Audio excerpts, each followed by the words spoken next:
warahmatullahi wabarakatuh. A'udzubillahi Bismillahirrahmanirrahim. Alhamdulillahirabbil alamin. Dan salam dan selawat semoga selalu tercurahkan pada junjungan kita Rasulullah sallallahu alaihi wasallam beserta keluarga beliau, beserta para sahabat dan para pengikut beliau sampai akhir zaman. Semoga Allah memasukkan kita di dalamnya, amin ya rabbal alamin. Alhamdulillah sister semua peserta kelas tafsir dan pemirsa dari YouTube dan Facebook IMSA Sister. Saat ini kembali kita di kelas tafsir IMSA Sister dan sudah hadir gurunda kita Ustadz Saiful Bahri yang hari ini akan membawakan tafsir dari surat Al-Hadid ayat ke-22 sampai ke-29. Alhamdulillah segala nikmat ini kita syukuri dan insya Allah kita mulai kelas kita dengan pembacaan sari tilawah Al-Quran yang akan dibawakan oleh Mbak Inaya dari Las Vegas. Silakan. Jazakillah khair, Mbak Winnie. Assalamualaikum Ustaz. A'udzu billahi minasyaitonir rajim. Sabiqu ila maghfiratin min rabbikum wa jannatin 'arduha ka'ardis samai والأرض أعدت للذين آمنوا بالله ورسله ذلك فضل الله يؤتيه من يشاء والله ذو الفضل العظيم ما أصاب من مصيبة في الأرض ولا في أنفسكم إلا في كتاب من قبل أن نبرأها إن ذلك على الله يسير لكي لا تأسوا على ما فاتكم ولا تفرحوا بما آتاكم والله لا يحب كل مختال فخور الذين يبخلون ويأمرون الناس بالبخل ومن يتول فإن الله هو الغني الحميد لقد أرسلنا رسلنا بالبينات وأنزلنا معهم الكتاب والميزان ليقوم الناس بالقسط وأنزلنا الحديد فيه بأس شديد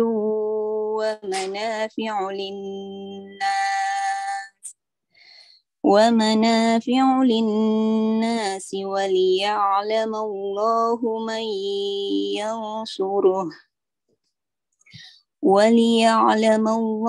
من ينصره ورسله بالغيب إن الله قوي عزيز ولقد أرسلنا نوحا وإبراهيم وجعلنا في ذريتهما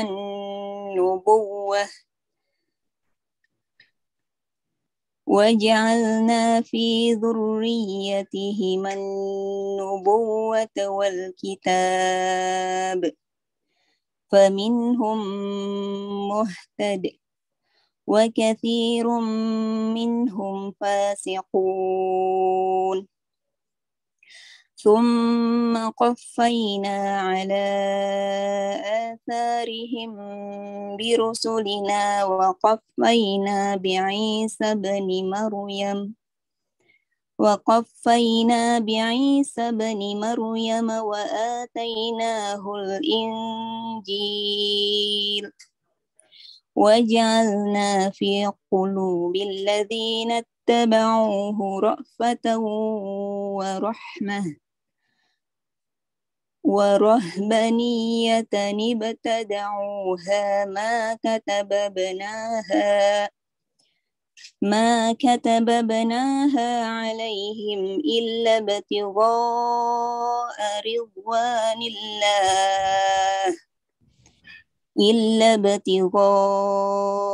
رضوان الله فما رعوها حق رعايتها فآتينا الذين آمنوا منهم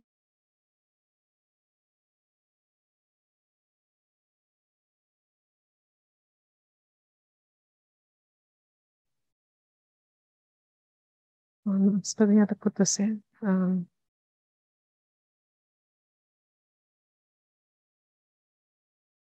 Sister, sebentar kami. وكثير منهم فاسقون يا أيها الذين آمنوا اتقوا الله وآمنوا برسله يؤتيكم كفلين من رحمته ويجعل لكم نورا تمشون به ويغفر لكم والله غفور رحيم لئلا يعلم أهل الكتاب ألا يقدرون على شيء من فضل الله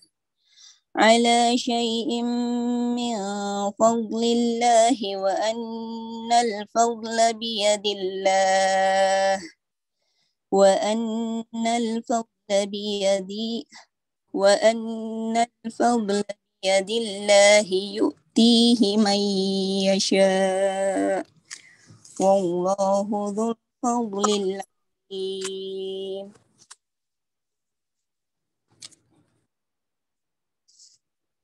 Berlomba-lombalah kamu untuk mendapatkan ampunan dari Tuhanmu dan surga yang luasnya seluas langit dan bumi, yang disediakan bagi orang-orang yang beriman kepada Allah dan Rasul-Rasulnya. Itulah karunia Allah yang diberikan kepada siapa yang Dia kehendaki, dan Allah mempunyai karunia yang besar. Setiap bencana yang menimpa di bumi, yang menimpa dirimu sendiri, semuanya telah tertulis dalam kitab Lauh Mahfuz. Sebelum kami mewujudkannya, sungguh yang demikian itu mudah bagi Allah. Agar kamu tidak bersedih hati terhadap apa yang luput dari kamu, dan tidak pula terlalu gembira terhadap apa yang diberikan kepadamu. Dan Allah tidak menyukai setiap orang-orang yang sombong dan membanggakan diri, yaitu orang-orang yang kikir dan menyuruh orang lain untuk berbuat kikir. Barang siapa berpaling dari perintah-perintah Allah, maka sesungguhnya Allah, Dia Maha Kaya dan Maha Terpuji.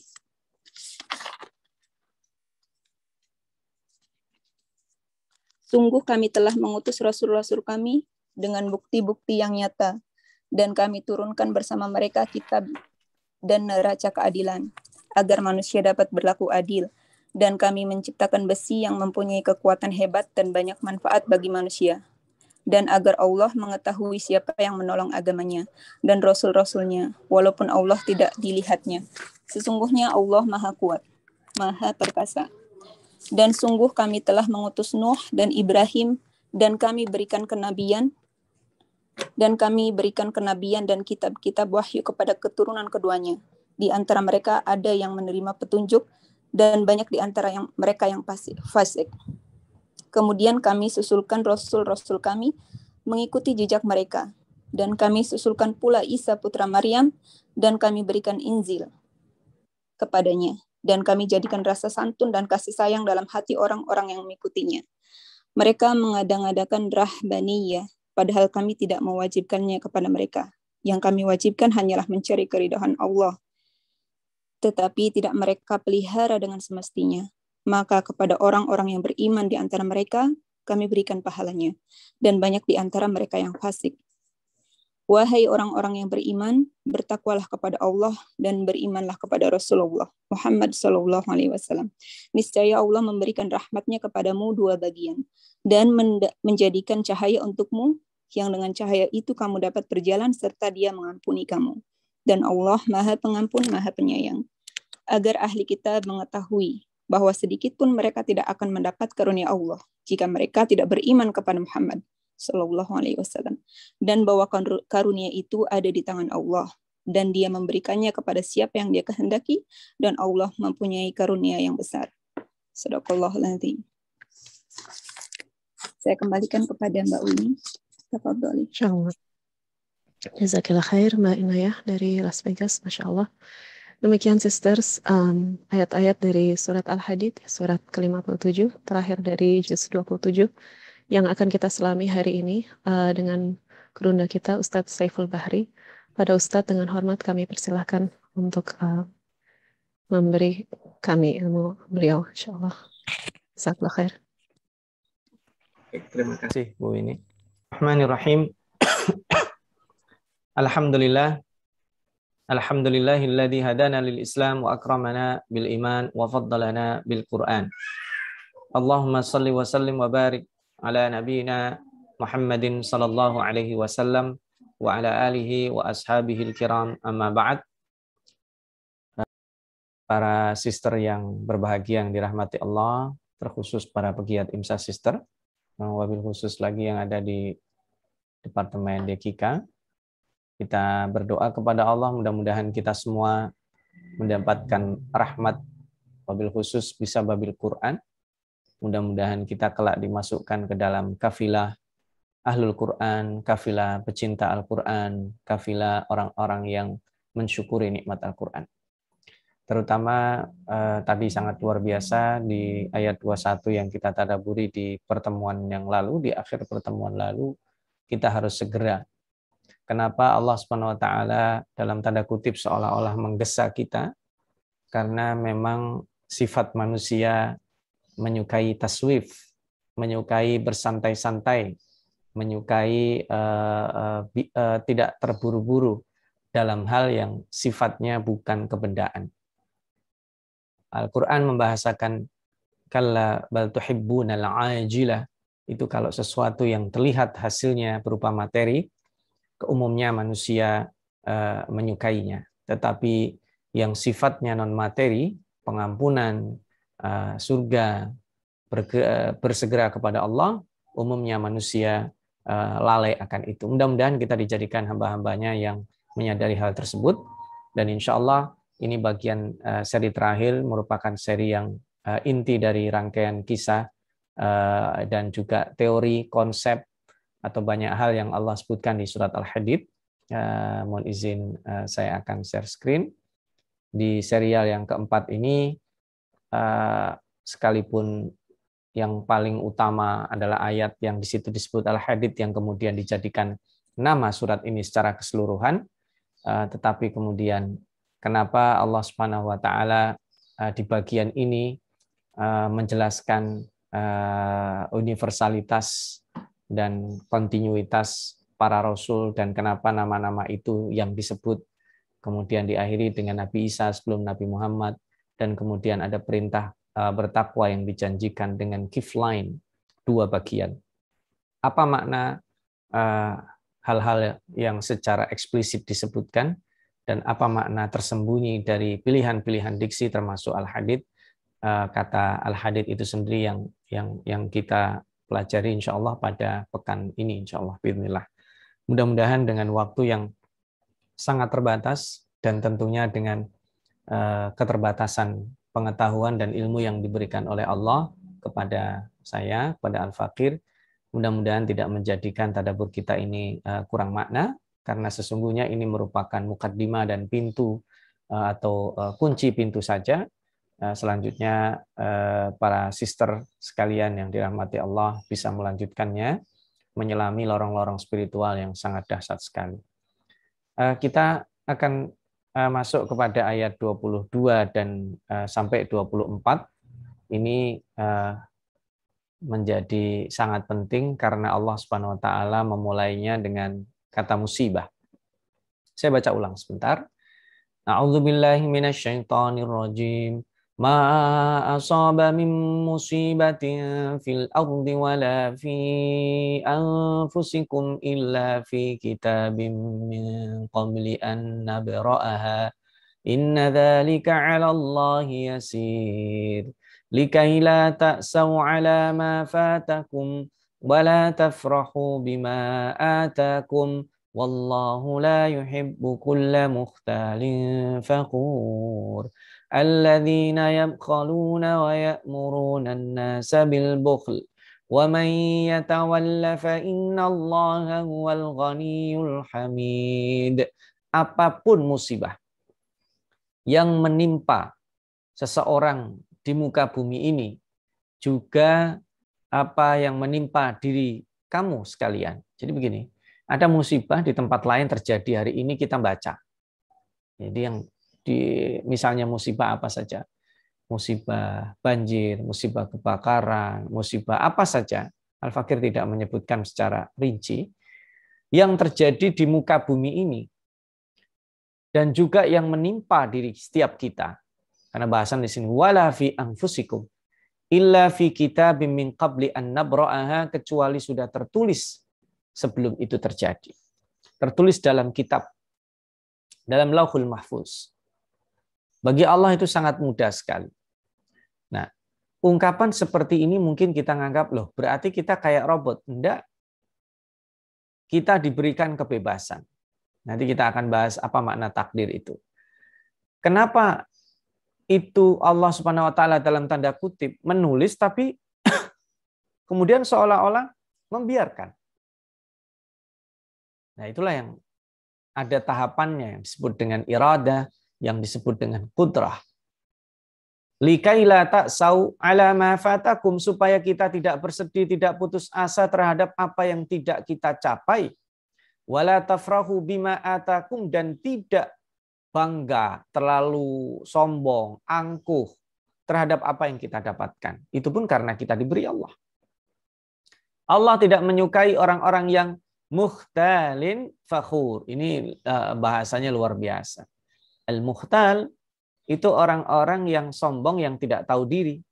Fakhur, orang-orang yang membanggakan dirinya, sementara dia tidak peka kepada orang yang lainnya. Tetapi tidak titik ini jangan diputus, karena ada terusannya. Yaitu orang-orang yang yabkhalun, yang bakhil.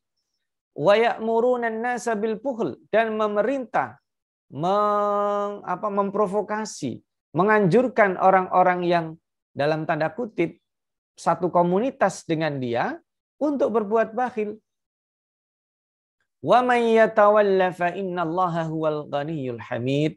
Siapa yang berpaling dari perintah Allah, maka Allah Maha Kaya, Maha Terpuji. Ini menarik ya, implisit. Berpalingnya dari apa? Dari anjuran bersedekah yang kita bahas itu dari sejak pertemuan pertama. Qardun hasanah diulang-ulang. Nah, ini kita bahas bertahap dulu. Yang pertama terkait dengan musibah. Ya. Kenapa Allah musibah? Karena musibah itu bayangan kita, musibah itu sesuatu yang tidak menyenangkan. Dan bayangan sesuatu yang menyenangkan itu sesuatu yang menyulitkan. Yang menyulitkan sesuatu yang identik dengan negatif. Padahal yang namanya musibah itu tidak harus sesuatu yang tidak menyenangkan. Yang namanya musibah, mohon maaf, jabatan itu bisa jadi musibah. Karena di situ ada sesuatu yang berat untuk kita tunaikan. Ya. Amanah Allah berupa anak itu bisa musibah. Amanah Allah berupa harta yang melimpah bisa musibah. Bahkan amanah Allah berupa ilmu keahlian bisa jadi musibah. Tapi itu sudah dituliskan oleh Allah. Berarti apa? Kita berdamai dengan takdir itu dan dengan ridho. Supaya kita tidak putus asa mendramatisir sesuatu yang tidak menyenangkan dalam diri kita, atau sebaliknya membanggakan sesuatu yang seharusnya tidak perlu dibanggakan di depan orang lain. Ya, ini yang Al-Fakir merasa kayak nyambung ya tadi barusan di kajian Asmaul Husna. Setiap Selasa pagi Al-Fakir mengkaji Asmaul Husna. Tadi Al-Fakir mengkaji Al-Muqsid. Al-Muqsid itu adalah zat yang yantasif. Jadi yantasif itu bukan di tengah, tetapi dia itu berbuat adilnya termasuk bagi orang-orang zalim, dia menyenangkan orang-orang mazlum. Meriayah, merecovery luka-luka dia, kezaliman yang menimpanya. Tetapi di saat yang sama memberi harapan orang zalim itu agar segera menghentikan kezalimannya. Nah, ini karena itulah ada hadis unsur akhal kadzaliman au madluman.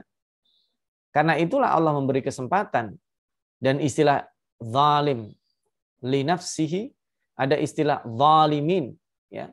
Dan itulah mengapa Nabi Harun dan Nabi Musa alaihissalam mendatangi Fir'aun dan diminta faqula lahu qawlan layyina. Karena uslubnya, perintahnya adalah supaya mereka berbuat adil, tidak mementingkan hawa nafsu. Kalau hawa nafsunya itu, kalau kita ngelihat orang zalim itu kan pengen orang zalim hancur aja dah, mati aja dah, nyusahin hidup orang. Padahal kalau kita doakan mudah-mudahan tuh orang cepat taubat, itu lebih bagus. Ya. Nah, orang-orang ini salah satu ciri-cirinya, kalau orang sudah merasa tinggi seperti itu, bakhil. Ngepel dia. Parahnya lagi, dia bergaul dengan orang yang punya komunitas seperti itu. Dia berharta, akhirnya menciptakan kesenjangan, sehingga mengajak orang lain juga yang senasib dengan dia, itu diprovokasi untuk bakhil dan tidak disebut dalam surat Al-Qalam, wala yastasnun. Tidak ada kepikiran ini nanti dia bagi orang yang kurang. Itulah dia frasa bertentangan dari sejak awal dengan qardun hasanah, spirit surat ini. Tapi memang terus terang, sister sekalian yang dirahmati Allah, Imam Ali bin Abi Thalib pernah mengatakan, kadal faqru ayyakuna kufran. Jadi kemiskinan itu memang bisa berakibat pada kekufuran kalau kelemahan ekonomi ini ditimpa dengan kelemahan yang lebih parah, kelemahan akidah. Dan pada faktanya itu yang menjangkiti kita hari ini. Pendidikan akidah kita yang mapan kurang dibarengi dengan ridho pada takdir yang juga seharusnya. Ridho pada takdir itu disebut dalam hadisnya, itu diulang imannya. Antuk mina billahi wa malaikati wa kutubi wa rusuli wal yaumil akhir, diulang. Wa tu'mina. Itu ada frasa. Beriman kepada takdir itu juga dengan action. Nah, kita ini pendidikan tentang fikih ekonomi, fikih keuangan, fikih interaksi ekonomi secara praktek kurang. Kebanyakan besar dari kita termasuk al-fakir, itu mindset-nya adalah mindset menjadi tenaga yang dibutuhkan. Akhirnya bekerja pada sesuatu yang dibutuhkan oleh orang lain. Bukan kita mencoba membuka sesuatu yang bisa memanfaatkan atau memberdayakan orang lain. Atau dalam istilah sekarang disebut dengan entrepreneur. Pengusaha bahasa gampangnya. Itulah mengapa ekonomi negeri kita, mohon maaf, mohon izin, tidak dipegang oleh mayoritas negeri kita. Yang mayoritasnya kalau kita bicara seperti ini, itu adalah orang yang menuhankan Allah, yang melakukan salat, tetapi tidak memegang kendali ekonomi. Nah, itu faktornya sangat banyak, ya. Adalah faktor dari mindset terhadap takdir, adalah faktor kebiasaan, pola pikir, termasuk ketika melakukan pendidikan, termasuk ketika pada orang-orang sukses yang meniti karir dari sebelumnya dianggap tidak sukses. Sering juga dia ketika mendoktrin kepada anak-anaknya, nak, jangan kayak ayah, jangan kayak ibu. Karena dia merasa ayah ibunya meniti karir dari nol, katakanlah, atau minus. Lalu ketika dalam tanda kutip merasa sudah sedikit lebih baik atau jauh lebih baik, dia ingin ada shortcut sehingga anak-anaknya tidak mengalami seperti apa yang dia alami, dan di situ dia lupa esensi bahwa anaknya itu harus meniru yang baik dari dirinya, sehingga keluar frasa, nak, jangan kayak ayah, jangan kayak ibu. Padahal itu membahayakan. Jika anaknya lalu kemudian mencontoh bukan pada ayahnya, bukan pada ibunya, maka dia akan menjadi mengidolakan selain ayah dan selain ibunya. Ada banyak hal yang kita bahas terkait itu, tapi mari kita masuk pada ranah takdir dulu. Ada 3 istilah di sini. 2 istilah. Ada qada, ada qadar. Qada adalah ketetapan Allah di zaman azali yang berhubungan dengan keinginannya. Berhubungan dengan makhluknya. Sedangkan qadar adalah perwujudan, realisasi dari ketetapan itu. Itu yang disebut dengan takdir. Makanya di dalam hadis yang diriwayatkan oleh Umar itu terkait dengan rukun iman, akhbirni anil iman, itu antuk minabillahi wa malaikatihi wa kutubihi wa rusulihi wal yaumil akhir, satu paket. Karena itu gaib semua. Tapi ketika beriman dengan takdir, itu dibahasakan dalam hadis itu antuk mina bil qadari khairihi wa syarrihi. Beriman kepada takdir yang baik yang buruk, padahal dalam perspektif Allah nggak ada baik, nggak ada buruk, semuanya sama. Nah, perspektif baik dan buruk itu adalah di tangan manusia. Dalam kacamata manusia.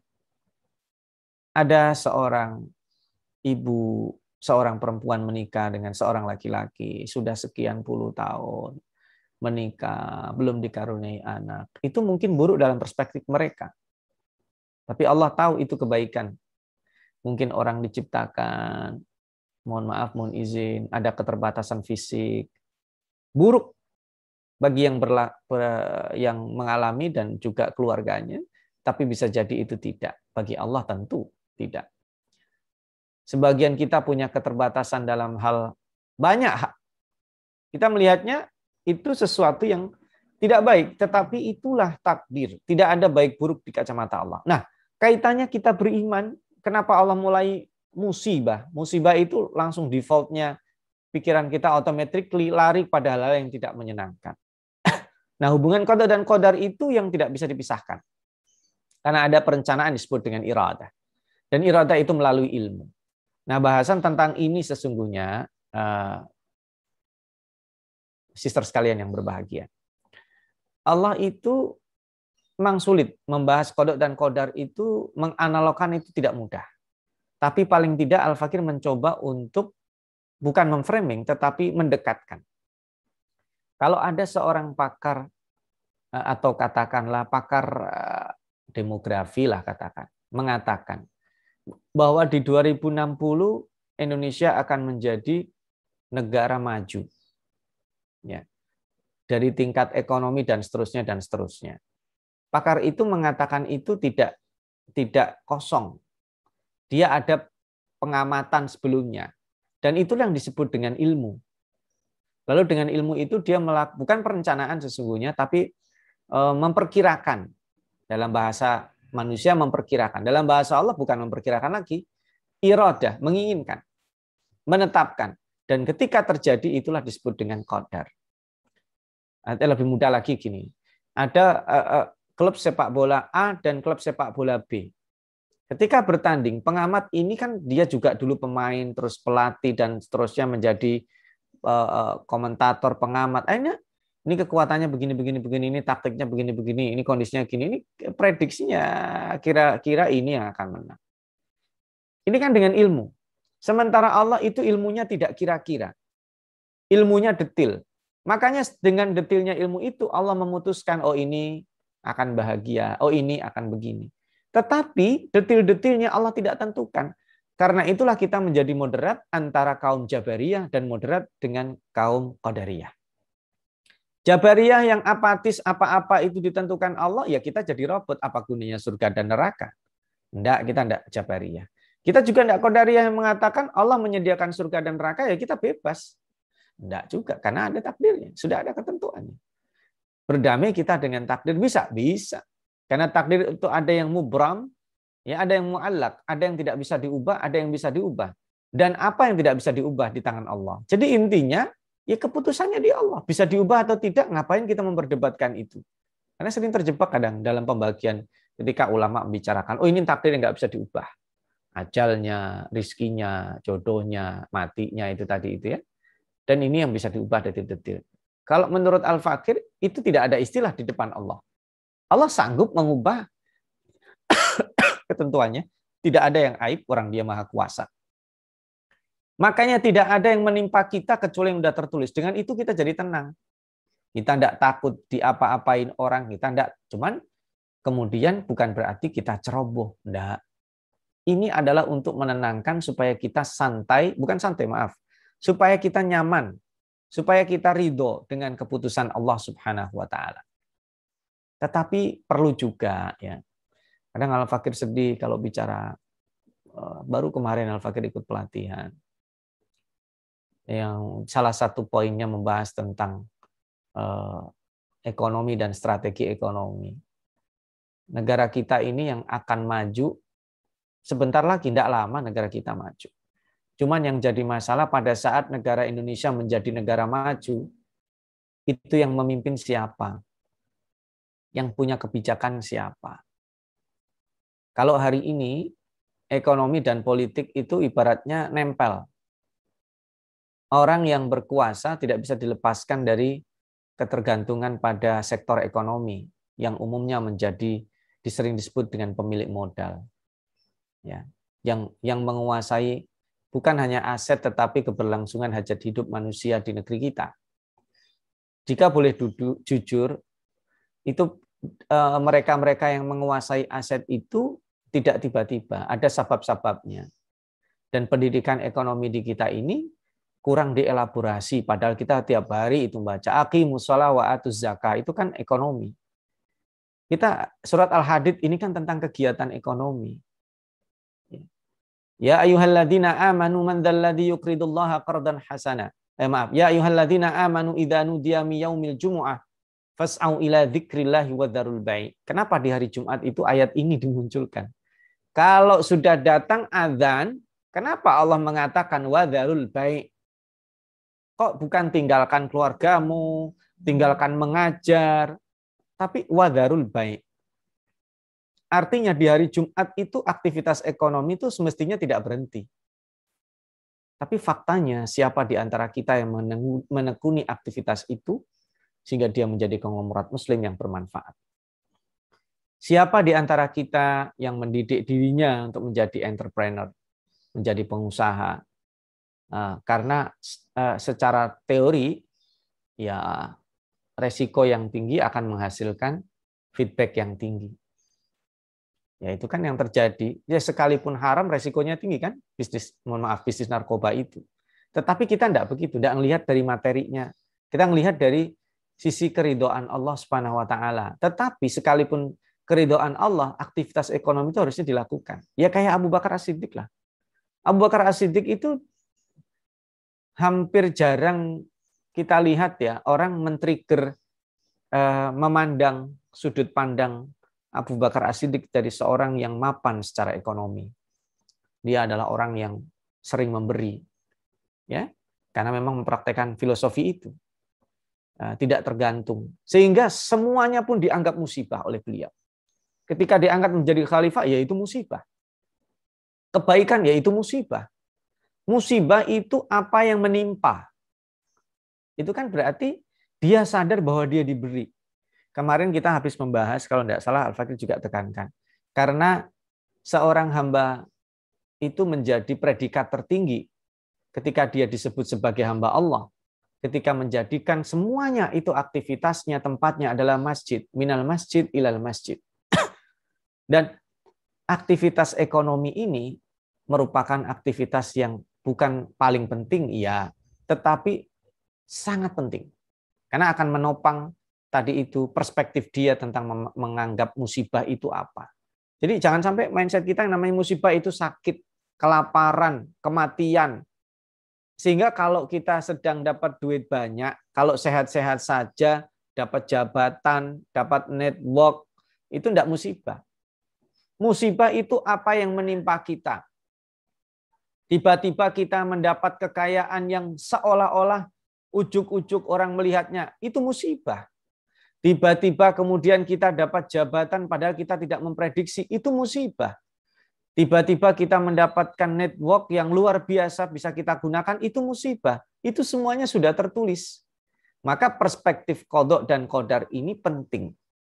Karena kita akan masuk pada perspektif paling utama di surat ini, yaitu perspektif tentang risalah peradaban besi. Al-Fakir segerakan ya, karena memang Itu pintu saja, silakan nanti para sister untuk sister sekalian melanjutkan. Luar biasa memang ayat-ayat ini kalau kita punya perspektif dalam menadaburinya ya. Laqad arsalna rusulana bil bayyinati wa anzalna ma'ahumul kitaba wal mizana liyaquman nasu bil qist wa anzalna al hadida fihi ba'sun syadidun wa manafi'u lin-nas wa liya'lamallahu man yansuruhu wa rusulahu bil ghaib. Innallaha qawiyyun aziz. Ya, sesungguhnya kami telah mengutus rasul-rasul kami dengan membawa bukti-bukti tanda kekuasaan dan kami turunkan kepadanya Alkitab. Ya, Alkitab. Kitab suci, pedoman. Wal mizan, ini penting. Wal mizan ini luar biasa ya. Mizan itu adalah neraca. Mizan itu timbangan keadilan. Mizan itu adalah standar supaya manusia berbuat al-qist. Itu tadi yang tadi Al-Fakir sampaikan. Baru saja Al-Fakir menyelesaikan bahasan tadi pagi tentang al-muqsid. Al-muqsid itu adalah ketika ada kezaliman dia selesaikan dengan bijak. Kepada orang-orang yang mazlum kita harus membela mereka. Kepada orang-orang zalim kita harus hentikan, kita harus cegah. Kadang kan kalau kita lihat orang zalim bawaannya pengen mites aja. Bawaannya pengen doain hancur mereka ya Allah. 7 turunan, kadang begitu. Itu hawa nafsu kita. Liyaquman nasu bil qisti itu keadilan. Keadilan yang basisnya adalah hati nurani. Keadilan yang basisnya adalah mendekatkan diri kepada Allah. Dan karena itulah Allah sambung itu. Wa anzalnal hadid. Fihi ba'sun syadid. Ini dimensinya. Bahwa besi itu adalah simbol kekuatan. Selain merupakan simbol kemanfaatan. Luar biasa, ada 2 di sini. Wa anzalnal hadida fihi, 1 ba'sun syadid, 2 wa manafi'u linnas, ada ba'sun syadid, ada manafi'u linnas. Masya Allah. Dan secara pendekatan saintifik konon ya, zat besi adalah merupakan salah satu zat yang diturunkan dari luar bumi. Sekalipun kalau di yang lain juga dari luar bumi, tetapi Al-Fakir pernah berdiskusi secara saintifik. Itu zat besi itu mungkin dari peristiwa ribuan tahun yang lalu, mungkin dalam pembentukan alam gitu ya. Jadi Allah menyiapkan diri kita, satu generasi terakhir nanti akan menjadi generasi yang penopangnya adalah besi-besi. Inilah yang disebut dengan risalah peradaban besi. Wahai orang-orang yang hidup di zaman peradaban besi, tengoklah itu kemajuan peradaban batu. Fir'aun, kaum Ad, kaum Tsamud, kaum Nabatean, turunannya ya, yang kemudian menjelma menjadi kebudayaan peradaban Yunani, Romawi, dan seterusnya. Lihat mereka mencapai pada klimaks kejayaan materi, tetapi hancur. Karena tidak sanggup menggunakan ba'sun syadid ini. Makanya ba'sun syadid itu yang berinteraksi paling maju dengan besi, dia yang paling kuat. Itulah diantaranya ketika kita melihat revolusi industri di Prancis. Dalam sebuah risalah revolusi itu, kita lihat bagaimana berubah mindset-nya. Dari survival mempertahankan kehidupan yang tadinya pola dinamisnya adalah masyarakat agraris. Jadi kalau bertahan hidup terjadi konflik, dia dalam mempertahankan diri, itu alat-alat yang digunakan adalah alat berburu dia untuk mempertahankan diri. Makanya ada tombak, ada parang, ada apa namanya, arit yang untuk ngambil rumput di situ. Itu alat-alat mempertahankan diri. Awalnya begitu, tapi begitu terjadi revolusi industri, maka kemudian manusia menciptakan alat-alat pertahanan dirinya dan juga termasuk untuk mengekspansi orang itu menggunakan besi. Pistol, senapan, martil, tank, dan lain sebagainya itu adalah basisnya besi. Maka disebut ba'sun syadidun. Dia merupakan representasi kekuatan. Merupakan representasi dari ba'sun syadid. Dan itu sampai hari ini. Teknologi besi, teknologi pertahanan, dalam teknologi komunikasi, orang yang paling baik berinteraksi dengan besi, maka dia menjadi pemimpin peradaban besi. Hari ini sayangnya pemimpin peradaban besi, mohon maaf, mohon izin, bukan kita yang diturunkan ayat ini. Secara IT, ya mohon maaf, sebagian besar kita user. Teknologi militer, sebagian kita masih user. Teknologi apa lagi? Yang basisnya adalah besi, dikatakan ba'sun syadid, itu kita mohon izin, mohon maaf, kita tidak mempraktekkan pengembangannya. Dan manafi'ul linnas, dan itu seharusnya ba'sun syadid itu tidak digunakan untuk mendolimi, tapi untuk kemanfaatan. Sebagaimana peradaban batu dulu. Nabi Yusuf alaihissalam itu membangun piramida-piramida yang bentuknya berbeda dengan piramida di zaman modern kingdom. Karena Nabi Yusuf ada di Old Kingdom. Kalau kita lihat dalam Egyptologi itu masuk masa Old Kingdom. Tapi kita lihat struktur piramida di zaman itu struktur untuk penyimpanan gudang-gudang pangan yang awet untuk 7 tahun. Luar biasa. Itu manafi'. Jadi peradaban digunakan untuk kemanfaatan manusia, bukan untuk merusak. Hari ini ada nuklir. Tapi bagaimana nuklir itu bukan untuk mengancam orang lain, tapi dia digunakan untuk teknologi yang manafi'ul linnas. Ba'sun syadid, besi itu adalah simbol kekuatan, tapi bukan untuk menjatuhkan, menakuti orang lain, tapi untuk manafi'ul linnas. Waliya'lamallahu may yansuruhu wa rusulahu bil ghaib, dan Allah Maha mengetahui siapa. Ini menolong Allah itu maksudnya adalah mendaulatkan syariat Allah. Dan kita bisa melihat hadirin sekalian yang dirahmati Allah Subhanahu wa taala,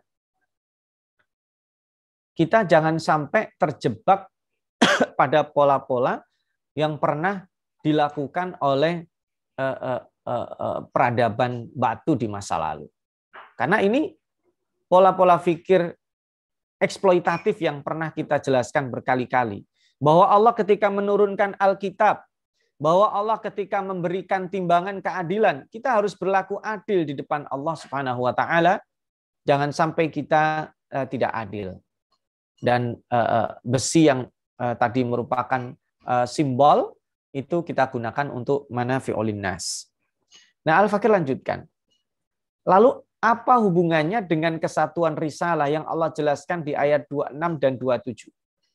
Walaqad arsalna Nuhan wa Ibrahim wa ja'alna fi dzurriyyatihim an-nubuwwata wal kitab faminhum muhtad wa katsirun minhum fasiqun thumma qaffayna ala atharihim bi rusulina wa qaffayna bi Isa ibn Maryam wa atainahu al-injil wa ja'alna fi qulubil ladzina ittaba'uhu ra'fatan wa rahmah ورهبانية ابتدعوها ما كتبنا عليهم إلا ابتغاء رضوان الله فما رعوها حق رعايتها فآتينا الذين آمنوا منهم أجرهم وكثير منهم فاسقون. Jadi itu merupakan risalah. Jadi begini, Rasul-Rasul yang Allah turunkan di era peradaban batu itu juga risalahnya sama dengan Rasul akhir zaman yang di situ nanti akan ada klimak peradaban besi. Sama risalahnya. Karena kami telah turunkan risalah ini kepada Nuh, kepada Ibrahim. Dari kedua keturunan mereka itu nanti juga akan ada nabi dan juga kitab yang diturunkan. Kenapa Nuh, kenapa Ibrahim? Menarik. Nuh adalah representasi dari kegigihan dakwah. Ini penting. Kegigihan dakwah itu terrepresentasi dalam diri Nabi Nuh alaihissalam ketika dakwahnya itu dilakukan lailan wa nahara, siang malam. Ya. Yang dilakukan apa? Diam-diam dan dilakukan secara terang-terangan. Dilakukan dengan teknik dari lemah lembut sampai kemudian teknik agak berdebat. Semua dilakukan. Karena Nabi Nuh alaihissalam itu amanah terhadap risalah yang dibebankan kepadanya. 1000 tahun kita bayangkan beliau hidup bersama kaumnya. Sebelumnya 50 tahun meniti karir sebagai tokoh. Setelah ditokohkan, beliau dicibir ketika mengaku menjadi rasul. Memperbaiki struktur sosial yang timpang. Meluruskan disorientasi ketuhanan yang terjadi di tengah kaumnya.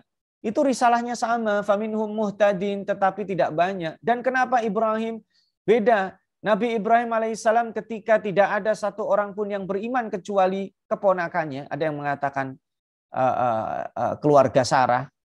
Tapi Al-Fakir mengambil pendapat bahwa Sarah itu berasal dari Syam.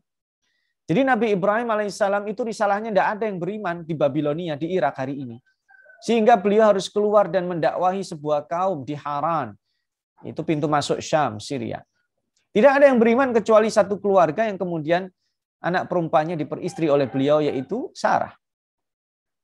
Kemudian beliau menikah dengan Sarah, bertahun-tahun tidak punya anak. Itu juga tidak mudah. Beliau berdakwah, baru kemudian memiliki home base dakwahnya di sebuah kota yang hari ini dinamakan dengan Madinatul Khalil atau kota Hebron. Sister sekalian yang berbahagia, tidak mudah itu hidupnya Nabi Ibrahim.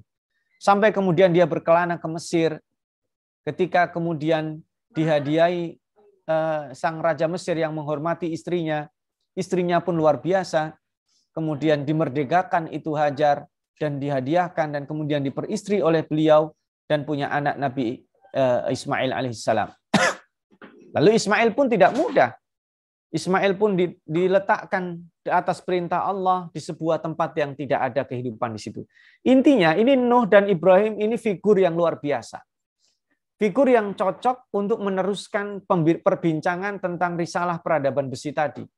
Ada ba'sun syadid, ada kekuatan, tapi ada manafi'ul linnas. Ada nubuwah, derajat paling tinggi dari kemanusiaan, dan ada Alkitab, pedomannya. Tetapi sayangnya minhum muhtadin, ada yang beriman, mendapat petunjuk, tapi kata Allah wa katsirum minhum fasiqun. Masya Allah. Banyak ya ternyata yang tidak bersyukur dan fasik. Tapi kata Allah, tsumma qaffayna ala atharihim birusulina. Tapi enggak berhenti. Setelah Nuh dan Ibrahim itu ada ratusan ribu para rasul, tapi yang kita wajib mengimaninya yang disebut saja di dalam Al-Quran, dan itu jumlahnya cuma 25. Dan menarik ketika Allah sebut wa qaffayna bi Isa bin Maryam wa atainahul Injil. Kenapa langsung strict ke Nabi Isa? Karena ini adalah nabi yang bersentuhan terakhir, risalah terakhirnya bersentuhan dengan Nabi Muhammad SAW. Jadi supaya tidak ada jeda terlalu jauh.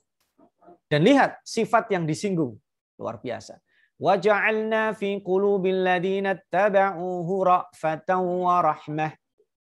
Dan para pengikut Nabi Isa itu adalah orang-orang yang punya ra'fah, punya kelembutan, rahmah, punya kasih sayang, orang yang tidak tegaan. Luar biasa. Orang kalau punya ra'fah, ra'ufur rahim, itu sifat Nabi ya. Sifat para Nabi itu. Sifat Allah juga ra'uf, juga rahim. Orang yang punya kelembutan, punya kepekaan, itu akan memberi sebelum diminta. Akan memberi tanpa perhitungan. Dan perhitungan itu maksudnya, saya dapat apa dari memberi ini. Orang yang mudah mengulurkan bantuan. Orang yang mudah tersentuh untuk berkontribusi. Itu pengikut Nabi Musa. Tetapi, ini sisi positif dulu Allah sanjung. Tetapi ada masalah mereka dari sisi memahami mendekat kepada Allah. Sehingga mereka melakukan yang disebut dengan syariat rahbaniyah. Bukan syariat ini. Mereka yang mensyariatkan. Wa rahbaniyatan ibtada'uha ma katabna alaihim illa ibtigha'a ridwanillah. Fama ra'auha haqqa ri'atiyah. Ini mereka berlebihan dan mereka menganggap bahwa yang paling baik adalah orang yang tidak punya keinginan terhadap perempuan. Bagi laki-laki. Mohon maaf kalau lebih vulgar lagi, orang yang mengebiri hasrat seksualnya. Ini berlebihan. Dia justru bertentangan dengan ra'fah dan rahmah. Ra'fah dan rahmah itu paling dekat ekspresinya adalah ketika ada di rumah tangga, seseorang bisa menyayangi, memperhatikan yang bukan siapa-siapa dia. Yang bahkan dia tidak tahu secara langsung tumbuh kembangnya. Menjadi istrinya, atau kalau bagi sister sekalian, menjadi suaminya. Ya. Kapan kita menyayangi istri, kapan menyayangi suami, kalau bagi sister sekalian? Itu kan rahasia Allah.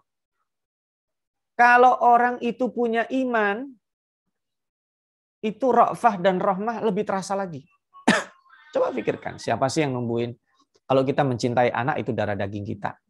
Mencintai orang tua, umumnya, ya pasti gitu, secara umum.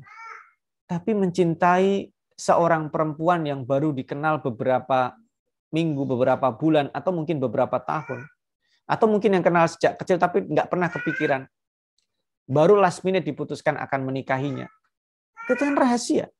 Dan itu kalau dihubungkan dengan keimanan, apalagi kalau kita itu orang kita kenal, apalagi ini yang memberikan cinta, harusnya kita ada kitab tadi itu yang di atasnya. Tapi jangan, saya nggak mau mengatakan berlebihan ya, jangan mensyariatkan sesuatu yang Allah nggak suruh, mempersulit diri. Ya orang mencintai perempuan bagi laki-laki, mencintai laki-laki bagi perempuan, itu adalah nature, fitrah, kenapa harus dikebiri?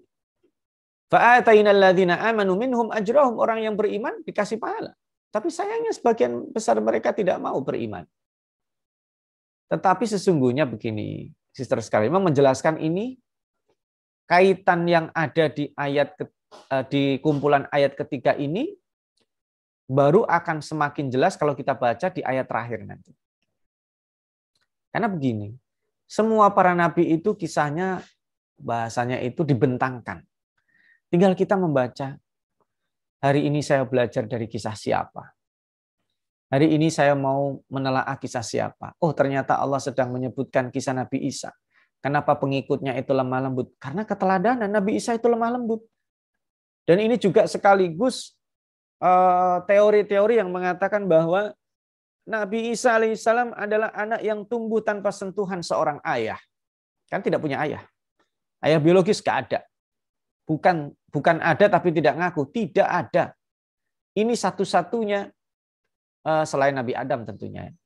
Satu-satunya manusia yang tidak punya ayah tapi punya ibu. Karena kan ada manusia yang tidak punya ayah, tidak punya ibu, Nabi Adam. Ada yang punya ayah, tidak punya ibu, Hawa. Nah, umumnya punya ayah, punya ibu. Ini tidak punya ayah, punyanya cuma ibu. Jadi yang menentukan kasih sayang itu bukan ayah, bukan ibu. Allah. Kadang kita begitu. Mohon izin, mohon maaf, ini tidak bermaksud membela para ayah yang sibuk. Tapi jangan menjadi justifikasi kemudian itu urusan ibu. Enggak, bukan itu maksudnya. Atau sebaliknya, ini kan tergantung ibunya. Akhirnya kita menyalahkan istri kita yang merasa bahwa kemudian ketika terjadi something pada anak kita, itu kita berlepas diri sebagai laki-laki. Jadi sebenarnya bukan itu. Baik ibu ataupun ayah, sumbernya ra'fah dan rahmah itu adalah Allah. Makanya kita tidak boleh berlebihan. Tidak boleh melakukan rahbaniyah. Tapi juga ada ruang-ruang private. Ya. Ini memang tidak secara eksplisit disebutkan ra'fah dan rahmah itu pada suami istri. Itu umum. Makanya Nabi Isa itu tidak ada cerita hancurkan kaumku. Tidak ada. Nabi Isa itu betul-betul ini takdir Allah ya. Tadi betul Al-Fakir menadaburi Al-Muqsid itu dia kepada yang mazlum jelas dibela. Tapi kepada orang zalim, Nabi Isa itu tidak pernah mendendam. Dia selalu ingin, ayo jangan zalim, ya, ayo tinggalkan kezaliman. Salah satu metode mengubah kezaliman. Ini tidak satu-satunya, salah satu adalah dengan kelembutan ini. Karena kalau tidak mampu ya ada saatnya face to face juga, gitu. Tapi ini salah satu dan ini menjadi dominan pada sisi dakwah Nabi Isa alaihissalam.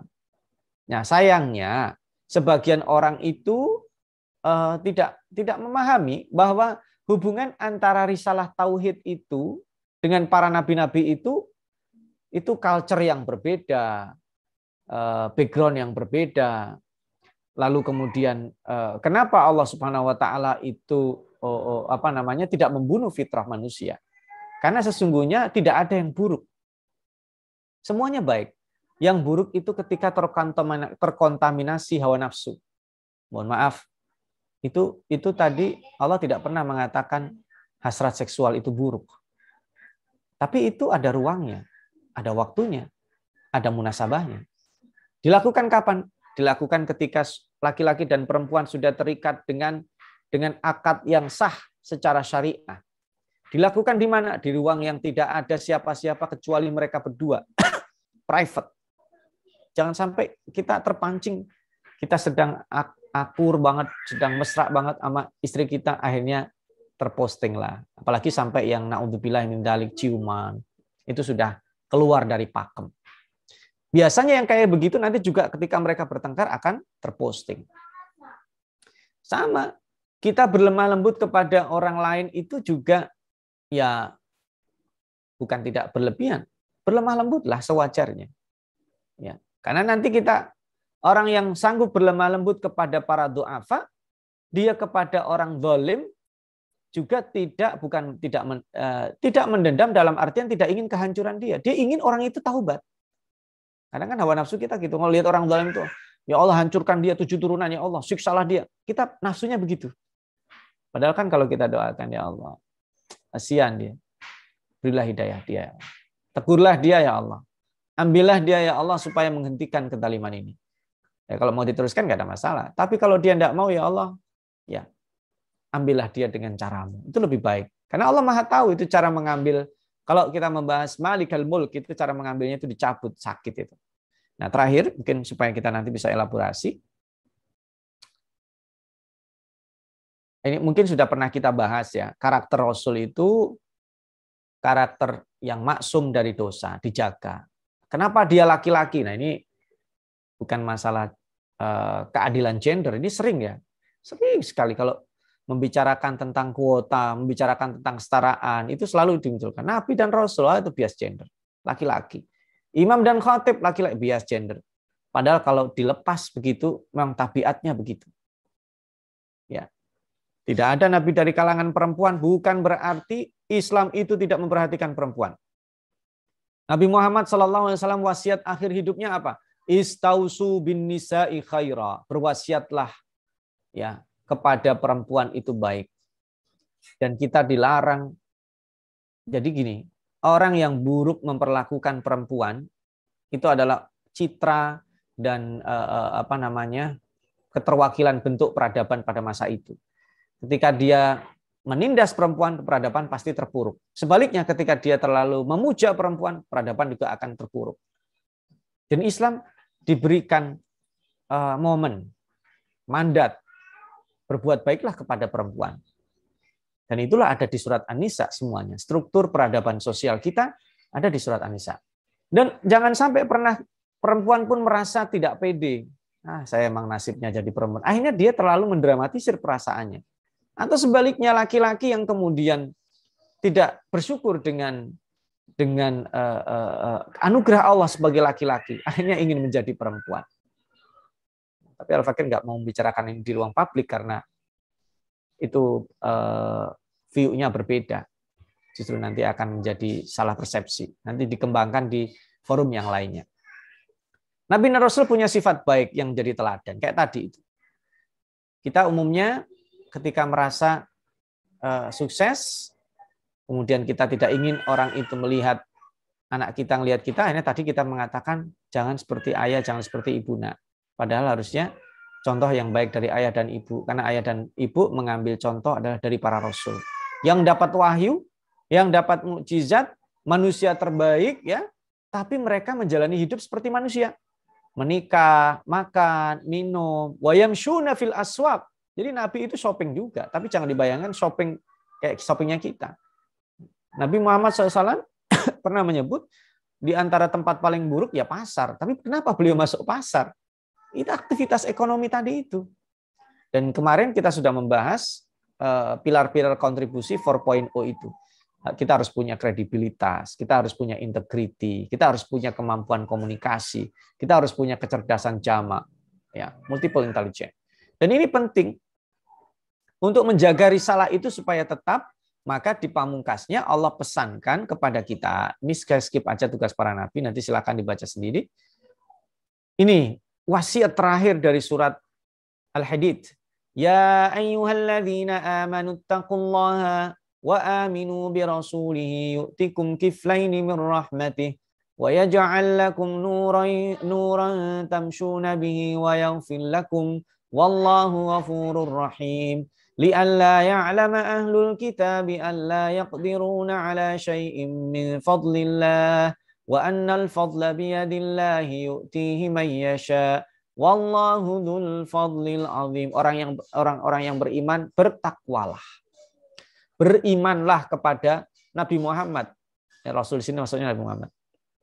Yu'tikum kiflaini mir rahmatih. Subhanallah. Ini menarik ya. Allah menyebutkan kiflain. Kiflain ini kalau kita bertakwa nih, kita diberikan kiflain. Ada yang mengatakan kiflain ini bimakna di'fain, balasan 2 kali lipat. Karena kita menahan hawa nafsu, kita menjalankan kebaikan. Ada yang mengatakan takwa itu kan 2 sikap, melakukan kebaikan, meninggalkan keburukan yang dilarang Allah. Kalau melakukan kebaikan tapi melakukan keburukan juga, itu enggak disebut takwa. Ada yang mengatakan kiflan itu beriman kepada semua para nabi-nabi yang disebut dan Nabi Muhammad. Karena ini juga ayatnya memperlihatkan sikap ahli kitab yang tidak mau beriman kepada Nabi Muhammad. Maka spesifik ada yang mengatakan menafsiri kiflan ini sebagai balasan dia beriman kepada Nabi Isa, juga saat yang sama dia beriman kepada Nabi Muhammad. Ini kiflan. Dan kita sudah membahas seperti apa nikmat-nikmat penduduk surga itu pada pertemuan sebelumnya. Yang kedua, mendapatkan rahmat, kita bisa akan lebih lembut tadi itu ya. 2 kali lipat kelembutan kita itu kalau kita bertakwa itu mudah peka hati kita. Yang kedua, bercahaya. Ada aura bercahaya terutama kalau di hari akhirat nanti. Kadang kita ngerasa kok orang lewat orang auranya baik. Gitu. Itu orang bertakwa terasa. Lalu yang ketiga, mendapat ampunan Allah. Ini 3 keistimewaan yang Allah berikan kepada orang-orang yang bertakwa. Nah, jika para ahli kitab yang tidak beriman kepada Rasulnya, maka mereka tidak akan pernah mendapat itu. Rugi yang sebesar-besarnya. Ketika mereka hanya beriman kepada Nabi Isa, kepada Nabi Musa, tapi mengingkari Nabi Muhammad. Karena ini kan universalitas. Dan semua karunia itu milik Allah. Allah sanggup memberi kepada siapa saja yang dikehendakinya. Sebagai takeaway lesson ya, karena waktu juga sudah juga cukup lama saya presentasikan. Ada 4 hal penting di terakhir ini surat Al-Hadid ini, sister sekalian yang dimuliakan Allah. Yang pertama takdir. Kita menyikapi takdir ini perlu proporsional. Dalam artian begini. Jangan kita tidak mempercayai takdir. Ini kan keputusan tergantung saya, Ustaz. Enggak, itu qadariyah. Ya. COVID-19 ada orang yang tidak percaya, ada orang yang terlalu paranoid. Kita ada di tengah. Kita percaya dengan keterangan para ahli. Kita sudah melakukan prokes, sudah melakukan vaksin, pakai masker, menjaga kesehatan. Tapi pada akhirnya penyakit dan obat itu kan di tangan Allah. Maka takdir-takdir itu adalah ruang-ruang yang tidak bisa kita masuki. Yang bisa kita masuki adalah usaha kemanusiaan. Setelah itu kita serahkan ruang kemanusiaan kita, itu bukan kita sisakan. Kita berikan kepada ruang takdir. Kenapa? Karena sudah tertulis. Sudah tertulis. Ini penting untuk menghadapi kelimat peradaban besi yang dikatakan punya 2 fungsi tadi itu. Ba'sun syadid, kekuatan, dan fungsi yang kedua manafi'ul linnas. Jangan sampai dominan ba'sun syadidna. Ini harus dominan manafi'ul linnas. Teknologi, kemajuan apapun yang kita raih, kita menjadi orang pintar, menjadi orang kaya, jangan untuk membuktikan atau menunjukkan kita ini kuat. Tapi untuk supaya tadi itu kemajuan teknologi, kemampuan keuangan, kemampuan ekonomi, pendidikan, sosial, budaya, itu manafi'ul linnas. Dan basisnya, simbolnya adalah besi. Kenapa demikian? Karena kamu itu sama dengan orang-orang yang dulu peradaban batu, yang juga diutus para nabi kepada mereka, Nabi Nuh, Nabi Ibrahim, dan nabi-nabi setelah mereka. Risalahnya satu, Tuhankan Allah, tauhid. Maka pesan kepada para pelaku peradaban besi, ya ayyuhalladzina amanu taqullah.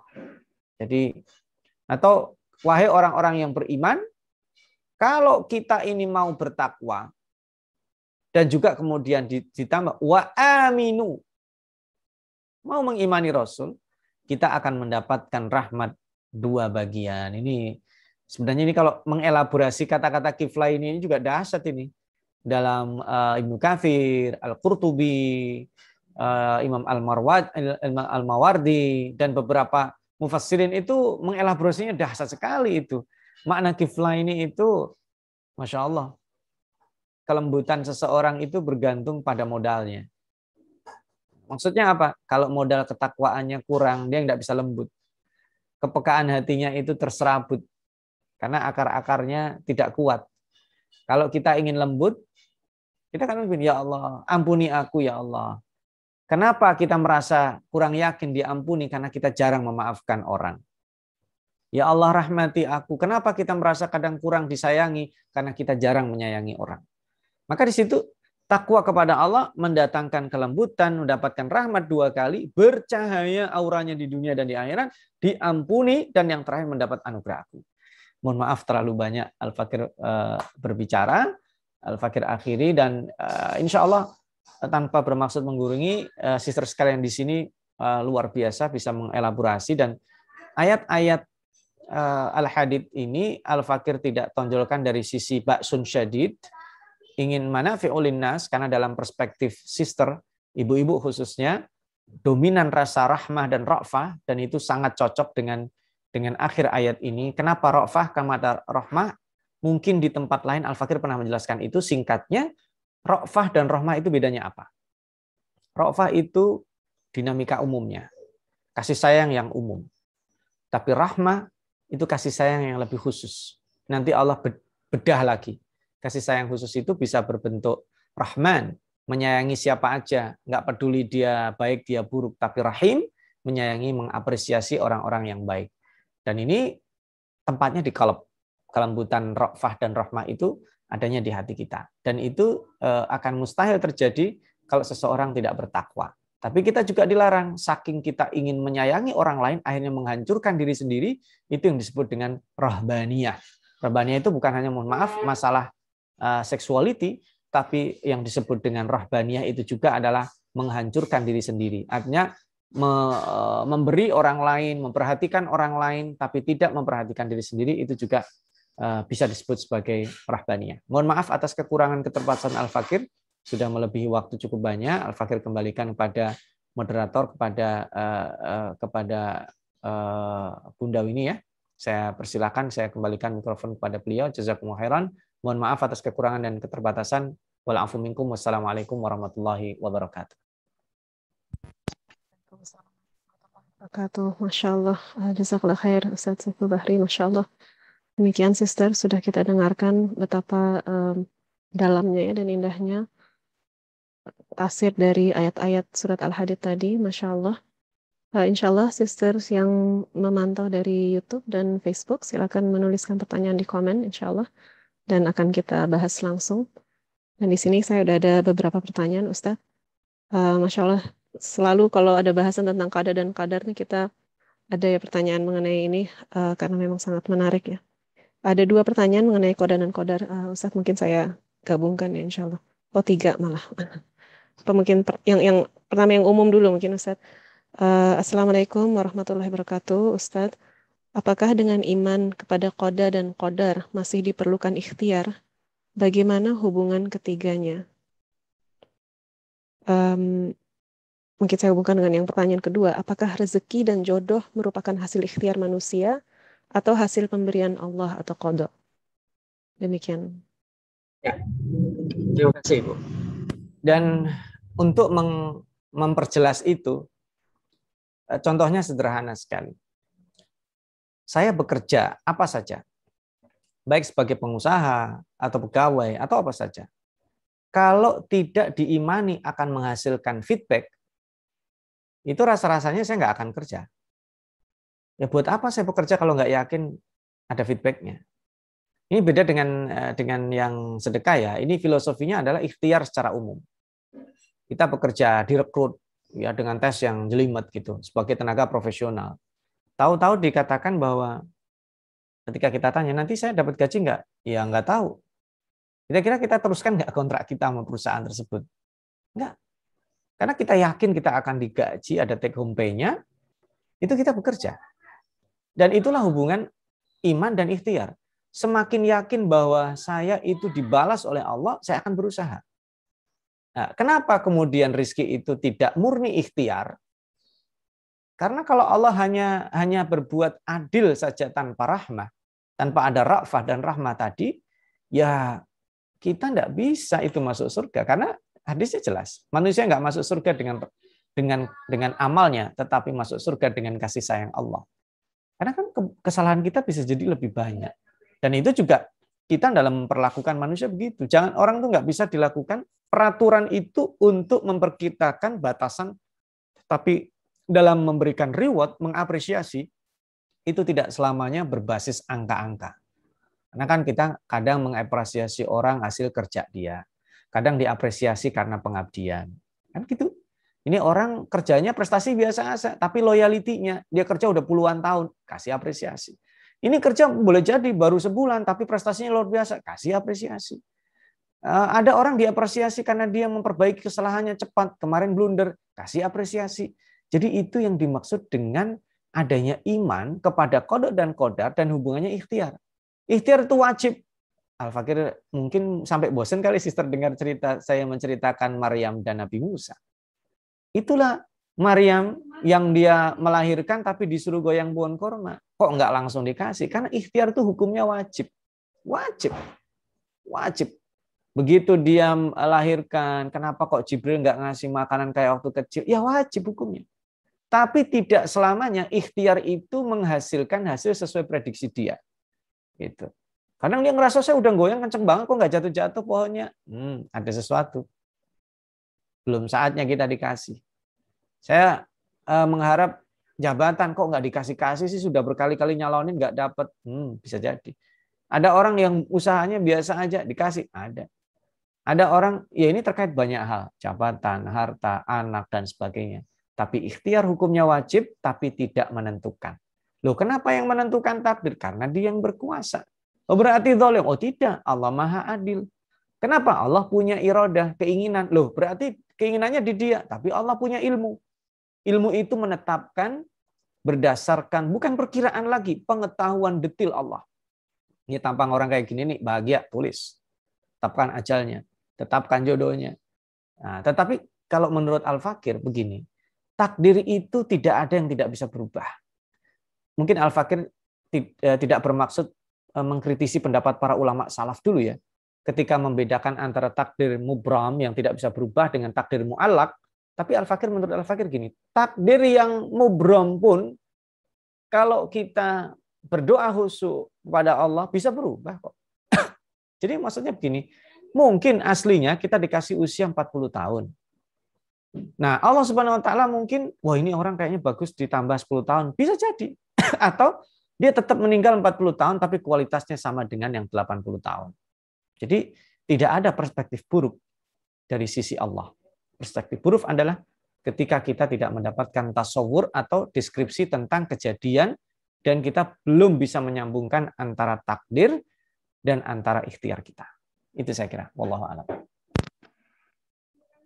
Baik Ustaz.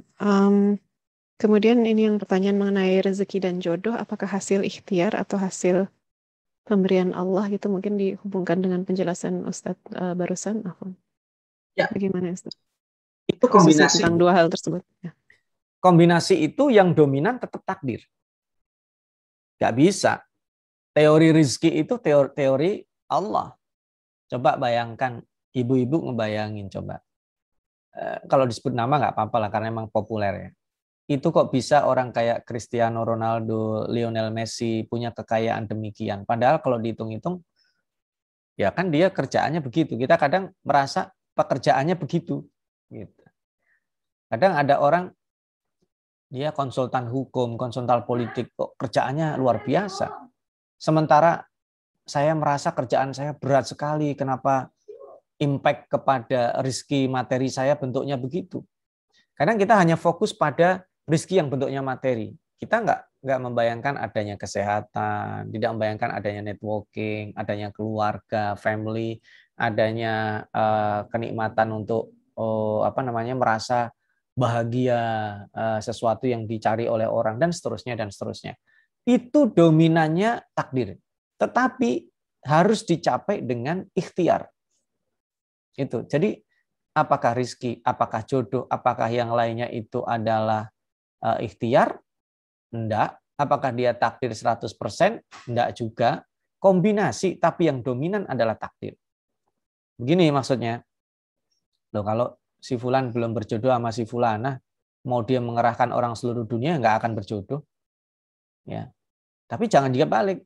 Ya, saya mah tergantung dia Allah aja lah. Akhirnya kita nggak nyari jodoh. Ya, bisa jadi Allah melihat usaha kita kayak gitu nggak dikasih kita. Mencari anak, maksudnya ingin punya anak. Kegigihan kita ingin punya anak itu harus seperti Nabi Zakaria. Walam akum bidu'aika rabbi syaqiyya, itu udah nenek-nenek, kakek-kakek sampai seperti itu nggak doa.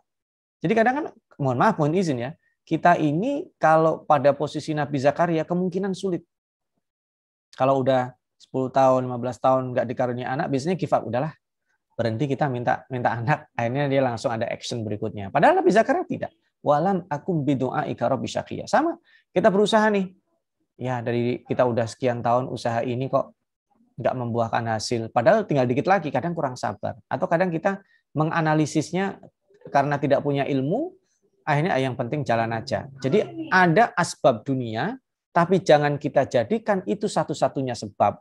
Karena yang paling utama adalah takdir keputusan dari Allah. Tapi kalau kita terlalu condong ke takdir dari Allah, kita jadi Jabariyah. Kalau terlalu condong itu murni ikhtiar kita jadi Qadariyah. Maka kita ada di middle, menjadi tawassut, tadi itu kombinasi antara takdir dan ikhtiar kita. Wallahu a'lam. Baik, jazakallahu khair, Pak Ustaz. Maaf, ini masih berhubungan dengan mencari rezeki. Bagaimana kita menjelaskan pada teman-teman yang mempunyai usaha seperti restoran, yang mereka mengatakan kalau kami tidak menjual wine dengan makanan itu, maka berkurang gitu customers. Artinya customers yang American itu yang biasa makan kemudian minum wine, dan itu mereka ya melihat sebab akibat gitu ya. Jadi kalau kami tidak memberikan ini maka akan kurang, dan itu terlihat gitu. Kalau tidak menyediakan ya servis wine dan sebagainya. Atau teman-teman yang misalnya mempunyai usaha atau bekerja di usaha seperti 7-Eleven, kalau di Indonesia mungkin seperti Indomaret gitu ya. Pak, itu sudah biasa sekali pasti ada bir gitu. Dan itu sudah umum gitu.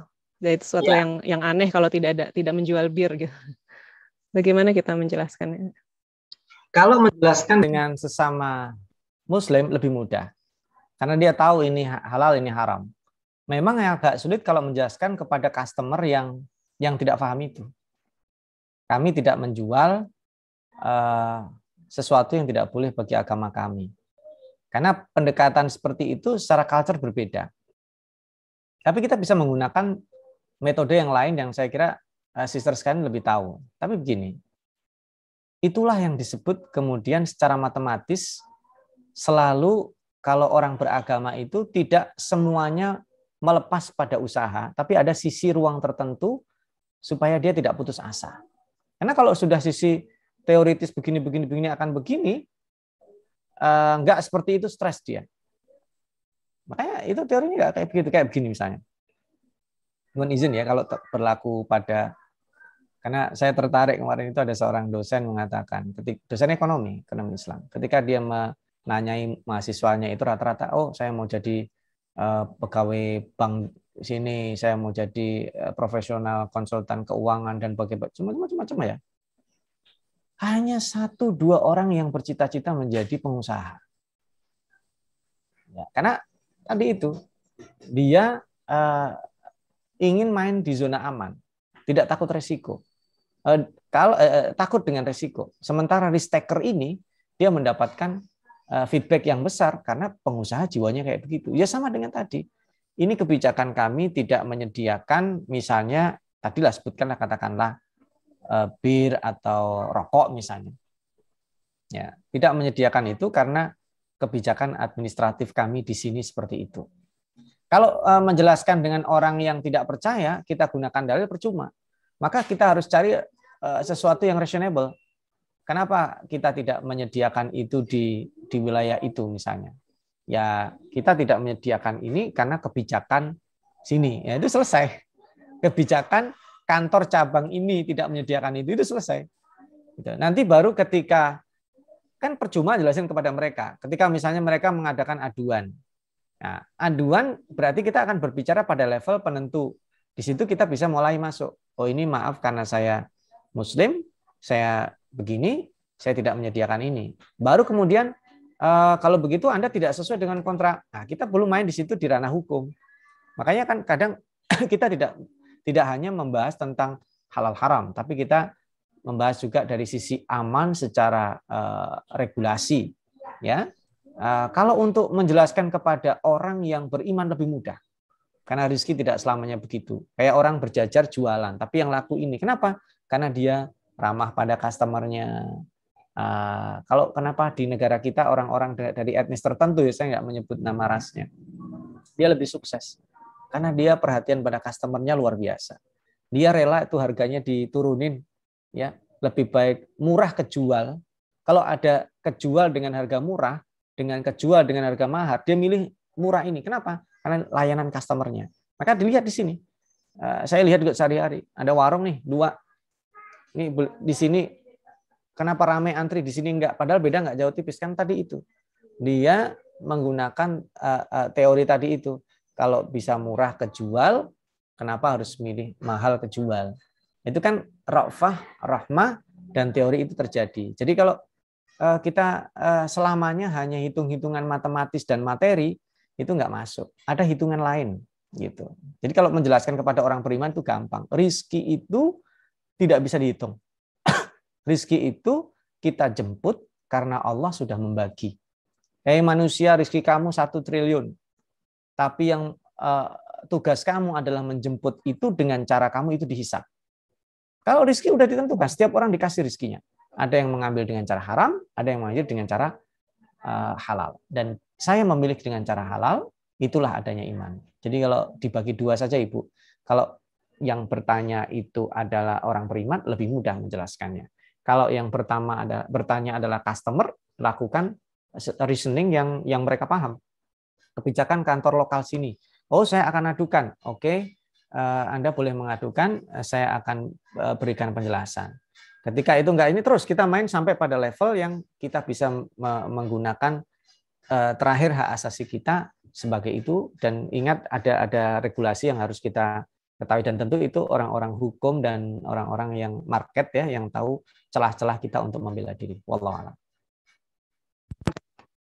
Baik, jazakallahu khair Ustaz. Semoga insyaallah terjawab ya dari paparan Ustaz insyaallah. Pertanyaan keempat ini juga berhubungan dengan qada dan qadar, tapi lebih dihubungkan pada keturunan. Jadi tadi subhanallah mengenai ayat wa katsirum minhum fasiqun, bahwa sebagian banyak dari mereka keturunan para nabi itu fasik. Nah, maka pertanyaannya bagaimana kalau kita menyikapi, kita melihat anak kita yang sepertinya belum mendapatkan hidayah dari Allah. Kemudian kita mendengar ayat seperti ini bahwa bahkan keturunan nabi pun banyak yang fasik. Dan kita terus berdoa dan berharap pada Allah, tapi kita tidak melihat bahwa ia saat ini diberi hidayah. Bagaimana menyikapi dan menyeimbangkan antara harapan bahwa Allah akan berhidayah dan ketakutan bahwa ia termasuk yang ditakdirkan tidak mendapatkan hidayah. Demikian Ustaz. Kita sikapnya mudah. Karena anak Nabi pun bisa tersesat kayak anaknya Nabi Nuh. Ketika kita menghadapi perilaku anak kita, naudzubillah min dzalik, tidak sesuai, pertama yang kita lakukan jangan memvonis. Yang kedua, kita berdoa kepada Allah. Yang ketiga, kita ikhtiar maksimal.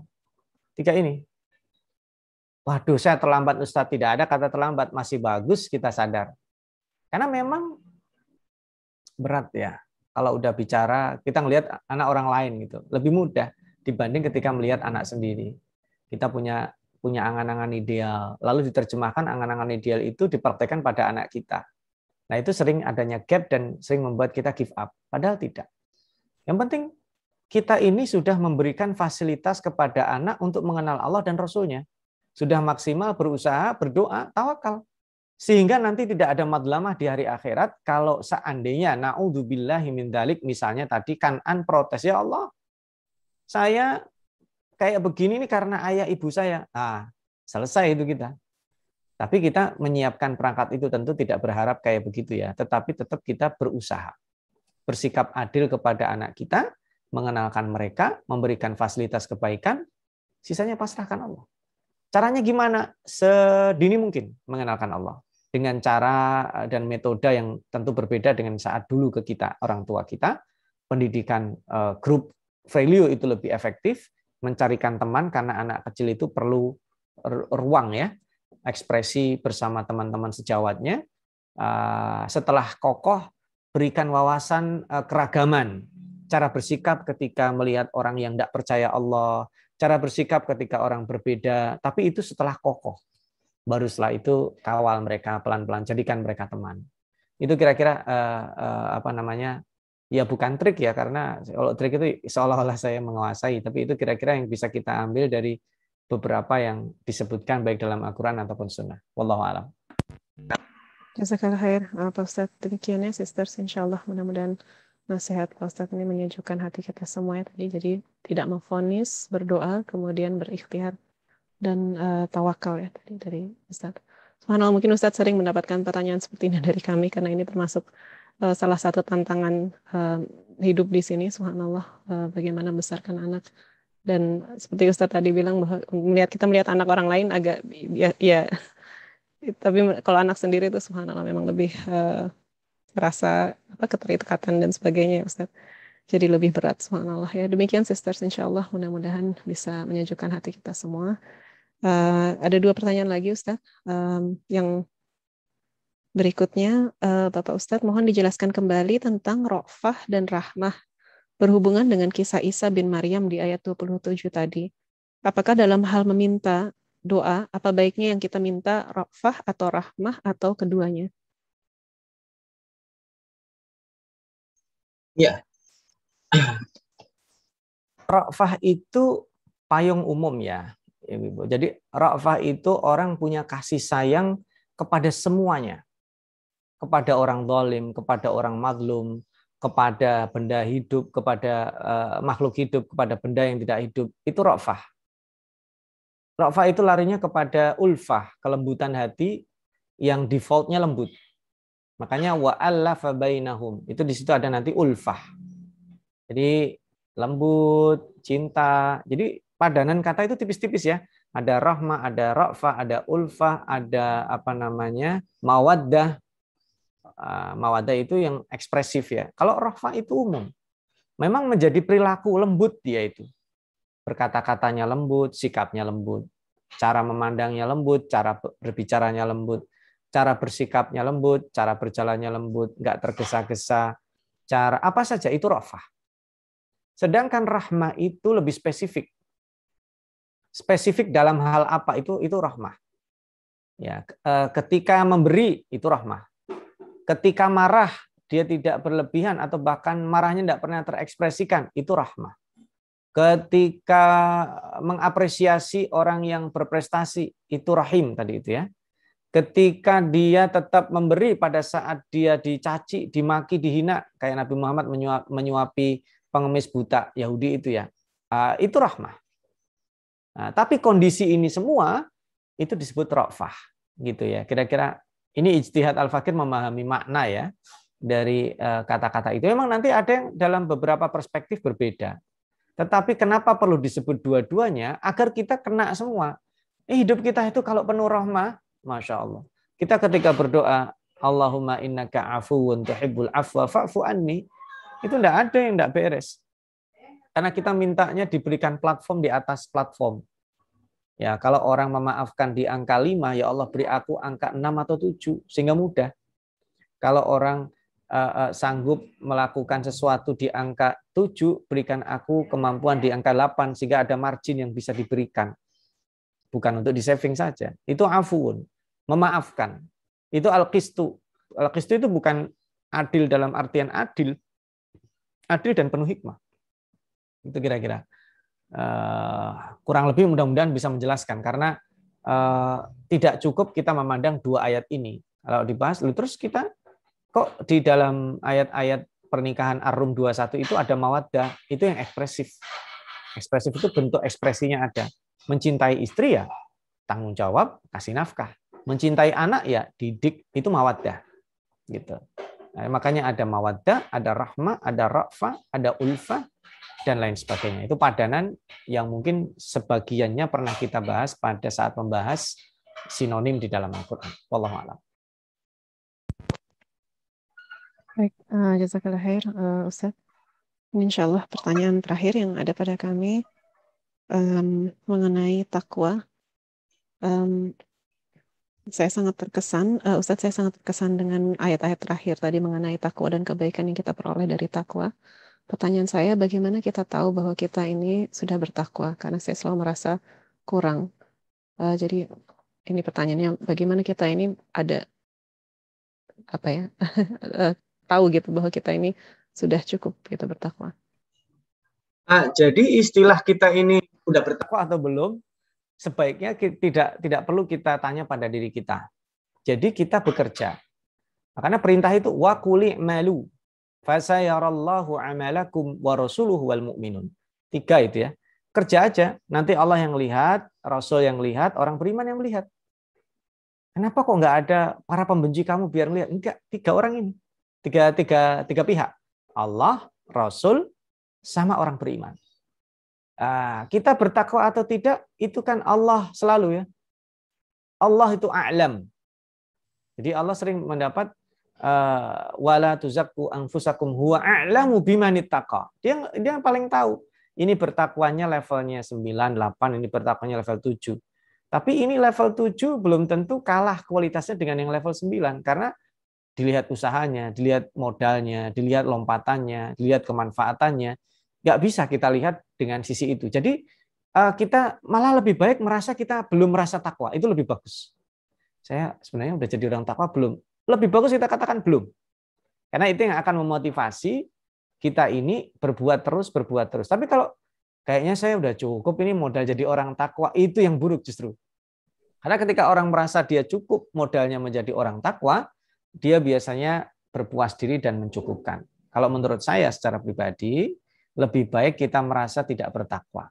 Dengan itu kita terpacu untuk terus meningkatkan kualitas ketakwaan karena ada kiflain tadi itu. Kiflain itu beda loh ya di ayat-ayat lain ini.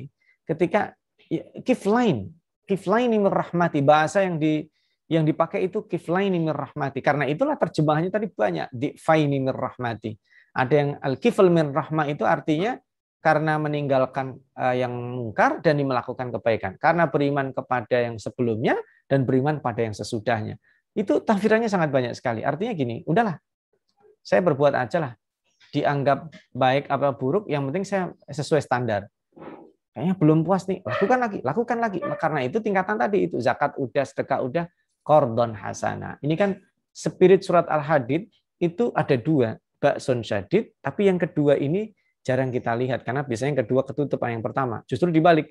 Ba'sun syadid itu tidak menjadi zalim kalau ada manafi'ul linnas. Jadi ketakwaan itu akan menjadi baik justru kalau kita nggak merasa bertakwa. Wallahu a'lam. Alhamdulillah, jazakallah khair, Pak Ustadz. Demikian ya, sisters. Insya Allah memotivasi kita untuk terus bekerja, fokus pada bekerja. Semoga Allah melihat kita sebagai orang-orang yang bertakwa, insya Allah. Demikian sisters, kita sampai pada penghujung acara. Alhamdulillahirrahmanirrahim. Mohon Ustadz mungkin kalau ada kalimat penutup untuk menyimpulkan bahasan kita hari ini, silakan, kami persilakan Ustadz. Baik sisters sekalian yang berbahagia. Sederhana, jangan bosan jadi orang baik. Dan pesan dari surat Al-Hadid sederhana sekali. Tadi Allah menggambarkan dengan 2 bahasa. Dia adalah simbol kekuatan, simbol yang disebut ba'sun syadid, tapi dia adalah manafi'ul linnas. Gunakan kecakapan kita di bidang apa saja, kemampuan yang Allah berikan kita dari sektor apa saja, sumber daya yang ada pada kita, gunakan pada 2 sisi tadi itu. Ba'sun syadid sebagai salah satu yang diperbolehkan sebagai simbol, dan juga manafi'ul linnas itu adalah bentuk kontribusi kita. Mudah-mudahan Allah jadikan kita orang-orang yang selalu berkontribusi Mudah-mudahan Allah selalu memberi rahmat dan menjadikan kita orang-orang yang tidak puas dengan kualitas ketakwaan sehingga kita terus merise up dan meningkatkannya. Aku qouli hadza, mudah-mudahan bermanfaat. Kita berdoa kepada Allah Subhanahu wa taala senantiasa melindungi kita dari bahaya yang tidak terlihat. Allah kuatkan akidah kita, Allah kuatkan keberdayaan kita di bidang ekonomi, politik, dan lain sebagainya, sehingga kita bisa mendaulatkan syariat Allah, sehingga kita bisa mendaulatkan akhlak-akhlak yang Allah ajarkan, sehingga kita tetap beristiqomah dalam beriman kepadanya. Itu saja saya kira, wallahu a'lam. Wassalamualaikum warahmatullahi wabarakatuh. Assalamualaikum warahmatullahi wabarakatuh. Sekali lagi terima kasih Ustadz yang selalu menemani kita setiap minggu. Insya Allah sisters, sampai minggu depan, insya Allah kita akan memasuki surat baru dan juz baru. Alhamdulillahirrahmanirrahim. Terima kasih atas kehadirannya dan kita ke depan di waktu yang sama. Terima kasih sekali Ustadz Saiful Bahri dan Subdep tim tafsir atas alhamdulillah kelancaran kelas hari ini. Demikian kurang lebihnya saya mohon maaf. Dan kita tutup dengan doa kafaratul majelis. Subhanakallahumma bihamdika wa nashhadu an la ilaha illa anta wa nastaghfiruka wa natubu ilaik. Bismillahirrahmanirrahim. Wal 'asr innal insana lafi khusr illa alladhina amanu wa 'amilus solihati wa tawassaw bil haqq wa tawassaw bis sabr. Wassalamualaikum warahmatullahi wabarakatuh. Waalaikumsalam warahmatullahi wabarakatuh. Jazakumullah khairan semuanya.